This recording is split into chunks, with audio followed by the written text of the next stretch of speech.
আজ গ্যালারি ঘাঁটতে ঘাঁটতে হঠাৎ করে পুরনো ফটো আর ভিডিওগুলো চোখের সামনে এলো।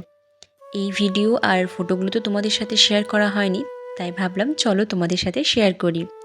সেই আমার বিয়ের আগের দিনের আশীর্বাদ, আর বিয়ের দিনের মায়ের হাতে সেই মাখির পায়েস খাওয়া, আর সেই শাখা পরা। এই তো সেদিন দিনগুলো ছিল, আর দেখতে দেখতে আজকে 15টা দিন কেটে গেছে আমার বিয়ের।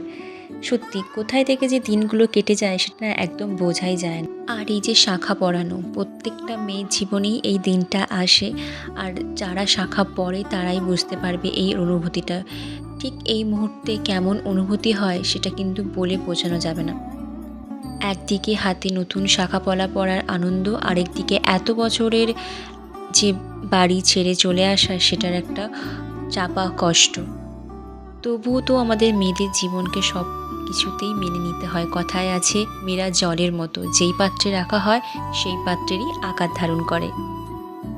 আজকের এই ভিডিওটা তোমাদের কেমন লাগলো অবশ্যই কিন্তু কমেন্ট করে জানিও, আর ভিডিওটা ভালো লাগলে একটা লাইক করে দিও, চ্যানেলটা সাবস্ক্রাইব করে দিও নতুন নতুন ভিডিও পাওয়ার জন্য। টাটা।